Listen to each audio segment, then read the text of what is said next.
नमस्कार साथियों, आप सभी का स्वागत है आपके अपने चैनल साहित्य दर्पण में। और आशा करती हूँ मैं कि रिज़ल्ट आने के बाद आप लोगों ने अपने आप को संभाल लिया होगा, समझा लिया होगा। और रिज़ल्ट आने के बाद क्या हुआ आप सभी को पता है। इस बार का रिज़ल्ट जो था वो बहुत ही शॉकिंग था, बहुत ज़्यादा चौंकाने वाला था। और इस बार जिस हिसाब से जिन नंबरों पर चयन हुआ है साथियों का, वो भी बहुत शॉकिंग था। क्योंकि जैसी हम लोगों ने उम्मीद की थी और जैसा हम लोग चारों तरफ यूट्यूब पे सुन रहे थे कि मेरिट कम जाएगी, ज़्यादातर छात्रों का चयन हो जाएगा, हाई मेरिट नहीं जाएगी, कुछ ही बच्चों का हाई मेरिट रहेगा। लेकिन बिल्कुल उल्टा हो गया। और बिल्कुल भी उल्टा हो गया जैसा कि लग रहा था एग्ज़ाम देते समय कि हाँ मेरिट जो है 122-23 जाएगी आराम से। लेकिन बाद में विभिन्न प्रकार के चैनलों के माध्यम से जो बताया जा रहा था कि नहीं, मेरिट बहुत हाई नहीं जाएगी, थोड़ा सा नीचे जाएगी, लो जाएगी कई कारणों से। तो उस हिसाब से हम लोगों को ये एक आसरा हो गया था, ये हो सकता है ज़्यादातर बच्चों का थोड़ा सा लो मेरिट चला जाए तो चयन हो जाए। लेकिन हुआ बिल्कुल अपोजिट, एकदम उल्टा। और ताज्जुब की बात तो ये है कि बहुत सारे ऐसे भाई बहन जिन्होंने बहुत अच्छा नंबर गेन किया, बहुत ही अच्छा नंबर, मतलब जिसको शुरू में सुनते ही अगले व्यक्ति के मुंह से यही निकल रहा था कि नहीं आपका तो हो जाएगा, इतना अच्छा नंबर है आपका तो हो जाएगा। और हमारे उन साथियों का इतना अच्छा नंबर लाने के बावजूद भी नहीं हुआ। और इस बार का रिजल्ट तो मतलब ऐसा था कि ज़्यादातर साथी समझ ही नहीं पा रहे हैं कि आखिरकार आयोग ने किस प्रकार से कट ऑफ बनाई है, किस प्रकार से चयन किया है। क्योंकि हमने कई जगह हमारी भी बात हुई, कई लोगों ने बताया भी कि 121 वालों का चयन हुआ और 122 वालों का चयन नहीं हुआ, 120 वालों का चयन हुआ, 121 वालों का चयन नहीं हुआ। मतलब आयोग ने किस प्रकार से रिजल्ट जारी किया और किस प्रकार से उसने मेरिट बनाई है, किस प्रकार से उसने कट ऑफ निकाली है, इस बारे में हम लोगों को कुछ भी नहीं पता। और कितने सारे साथी ऐसे थे जो मतलब इतनी ज़्यादा तकलीफ में थे, इतना ज़्यादा दुख में थे कि मतलब बस क्या बताएं कि उनके बारे में सोच के ही अजीब सा लग रहा है कि मतलब सही बात है, इतने साल तक घर परिवार से दूर रह करके, एक छोटे से कमरे को ले करके, किराए पर रह करके, किसी भी प्रकार से खाना पका करके, खा करके, किस तरीके से वो अपना जीवन यापन कर रहे थे, सिर्फ इस एक आस में कि एग्ज़ाम होगा, हमारा चयन हो जाएगा और फिर आगे की आने वाली ज़िंदगी अच्छी हो जाएगी, परिवार भी खुश हो जाएगा कि हाँ बच्चे ने इतनी मेहनत की, उसका चयन हो गया। लेकिन इन सारी ही बातों पर बिल्कुल से पानी फिर गया। और इतना अच्छा नंबर लाने पर भी कई सारे ऐसे साथी थे जिनको ये विश्वास था कि हाँ मेरा नंबर 120 121 है, मेरा आराम से हो जाएगा। और हर व्यक्ति जो सुन रहा था वो भी ये कह रहा था कि हाँ भैया, हाँ बहन, आपका हो जाएगा। लेकिन ऐसा हुआ नहीं। अब आप सोचिए कि अगर हमको पूर्ण विश्वास हो कि हाँ ये चीज़ हमने बहुत अच्छा किया है और यहाँ हमारा हो जाएगा, इंसान 100% सोच के बैठ जाए कि हाँ यहाँ पर हमारा हो जाएगा, वो मन ही मन एकदम खुश हो कि हाँ सब कुछ अच्छा हमने किया है, मेरा आगे चल के सब अच्छा होगा। लेकिन उस व्यक्ति को अगर अचानक से झटका लग जाए ये सोच करके कि अरे हमने इतना अच्छा किया था लेकिन हम सिर्फ एक नंबर से रह गए, या फिर हमारा एक नंबर ज़्यादा था और हमारे पीछे एक नंबर वाले का हो गया लेकिन हमारा नहीं हुआ। सोचिए अपने आप में कितना ज़्यादा ये दुखदाई है, कितना ज़्यादा दुखदाई। ऐसा रिजल्ट जैसा इस बार आयोग ने दिया है, आज तक के इतिहास में ऐसा रिजल्ट नहीं आया था। और जिस प्रकार से आयोग ने इस बार कार्य किया है ये भी बिल्कुल अलग ही लेवल का था। क्योंकि कट ऑफ उसने दिया नहीं, जितने भी प्रश्नों पर आपत्ति गई थी आयोग ने ये क्लियर ही नहीं किया कि किन प्रश्नों पर उसने नंबर दिए हैं, या उसने प्रश्न डिलीट कर दिए, या उसने नंबर दिए, उसने कुछ भी क्लियर नहीं किया। अब किस प्रकार से उसने चयन किया है, क्यों कम नंबर वालों का हो गया, कैसे ज़्यादा नंबर वालों का हो गया, कुछ भी किसी को भी नहीं पता है। मतलब ये बिल्कुल अपने आप में शॉकिंग रिजल्ट है। और इतनी जल्दी में आयोग ने काम किया और आयोग का काम भी बिल्कुल ऐसा था कि हर व्यक्ति कंफ्यूज है। और एक बात ये भी है कि रिजल्ट आने के बाद भी बहुत सारे भाई बहन, बहुत सारे साथी दुखी हैं।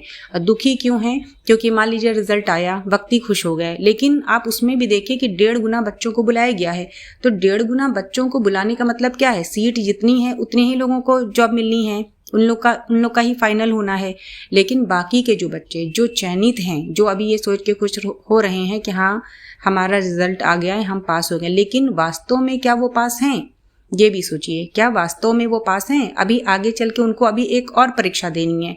जब उनको डीवी के लिए बुलाया जाएगा वहां पर फिर छटनी होगी और फिर बहुत सारे बच्चे, उस 1.5 गुना में से बहुत सारे बच्चे फिर से निकल जाएंगे।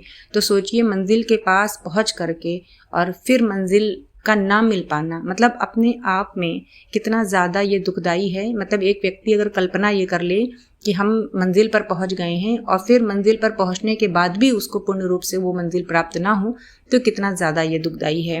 और अभी देखिए PGT का जो इंटरव्यू हुआ है उसका भी रिज़ल्ट अभी नहीं आया है ना, अभी वो रिज़ल्ट आना बाकी है। फिर इसके बाद TGT का रिज़ल्ट तो आ गया कल, जैसा कि पता है आयोग की बैठक भी थी, TGT का रिज़ल्ट आ गया, लेकिन रिज़ल्ट आने पर भी 1.5 गुना अभ्यर्थियों को बुलाया गया है और अभी उसमें से भी बहुत सारे बच्चे हट जाएंगे, निकल जाएंगे पास होने के बावजूद भी, अच्छा नंबर लाने के बावजूद भी। तो अभी बिल्कुल समझ में ही नहीं आ रहा है कि इंसान खुश हो या फिर दुखी हो। जिनका नहीं हुआ है वो तो क्लियर है कि उनका नहीं हुआ, लेकिन जिनका होने के बाद भी एक डर बना हुआ है मन में कि पता नहीं आगे भी फाइनल हमारा सिलेक्शन होगा कि हम यहाँ से बाहर हो जाएंगे। क्योंकि आप लोगों को पता है एक लंबे अंतराल के बाद ये एग्ज़ाम हुआ है और एग्ज़ाम का पेपर कैसा था, किस प्रकार से रिज़ल्ट आया है, और रिज़ल्ट आने के बाद भी अभी संशय बना हुआ है कि अभी आगे की जर्नी हमारी अच्छी होगी कि नहीं होगी, फाइनल रिज़ल्ट मतलब हमारे फेवर में आएगा कि नहीं होगा, सिलेक्शन होगा कि नहीं होगा। और अगली भर्ती की भी जो बात चल रही है वो भर्ती आएगी तो वो भर्ती लटके ना, पूरी तरह से फुलफिल हो जाए, जो भी बच्चे रह गए हैं उनमें हो जाए, क्योंकि एक अच्छी संख्या में सीट आ रही है। तो बस मेरी भी यही कामना है ईश्वर से कि ज़्यादातर बच्चों का सिलेक्शन हो जाए और कोई भी बच्चा इस रिज़ल्ट के आने के बाद कोई भी ऐसा कदम ना उठाए जिसकी वजह से उसके परिवार वाले, उसके अपने लोग दुखी हों। क्योंकि एक सूचना ये भी प्राप्त हुई है कि रिज़ल्ट आने के बाद किसी एक व्यक्ति ने, आप समझ सकते हैं, तो उसने अपने प्राणों का अंत कर दिया। तो ये चीज़ नहीं होनी चाहिए, क्योंकि ज़िंदगी बस यहीं पर ख़त्म नहीं हो जाती। ऐसे बहुत सारे भाई बहन हैं जिनका रिज़ल्ट उनके फेवर में नहीं आया, कुछ नंबरों से उनका चयन रुक गया, ठीक है। लेकिन आप हिम्मत मत हारिए, ज़िंदगी बहुत बड़ी है, बहुत सारे रास्ते आगे मिलेंगे, ईश्वर वही करेगा जो आपके हक में बेहतर है। ऐसे बहुत सारे भाई बहन हैं जिनकी एज बहुत है लेकिन फिर भी उनकी हिम्मत देखिए कि वो अभी तक कोशिश कर रहे हैं, वो हार नहीं माने हैं और ये भी कह रहे हैं इस बार भी रिजल्ट में सफलता प्राप्त नहीं हुई है, फिर भी वो कह रहे हैं कि नहीं, हम एक जॉब लेकर रहेंगे, चाहे हमें जितना समय लग जाए, एक हम जॉब लेकर रहेंगे। तो बस इसी उम्मीद को आप भी अपने अंदर जगाए रखिए, हिम्मत मत हारिए। अभी आगे भी सुनने में आ रहा है आ ही रही है, एक बार फिर से कोशिश की जाएगी, एक जॉब हम लोग भी लेके रहेंगे, ठीक है। तो बस आज की वीडियो यहीं तक। मन कर रहा था आप लोगों से कुछ वार्तालाप करने का कि रिजल्ट आने के बाद क्या हुआ क्या नहीं हुआ, क्योंकि हम भी दुखी हैं, मेरा भी कुछ नंबरों से रह गया, जैसा कि आप लोगों को हमने पहले भी वीडियो के माध्यम से बताया था। लेकिन हमें इतना दुख नहीं है क्योंकि मेरा फिर भी नंबर 117 ही तक आ रहा था। लेकिन जिन बच्चों का 120 और 121 होने पर भी नहीं हुआ, उनके दुख के आगे तो मेरा दुख कुछ भी नहीं है। तो उन बच्चों के लिए हमें बहुत ही ज़्यादा दुख है जो बिल्कुल अच्छा कर पाए लेकिन उसके बावजूद भी फाइनल सिलेक्शन उनका नहीं हो पा रहा है। तो साथियों, बस आज की वीडियो यहीं तक।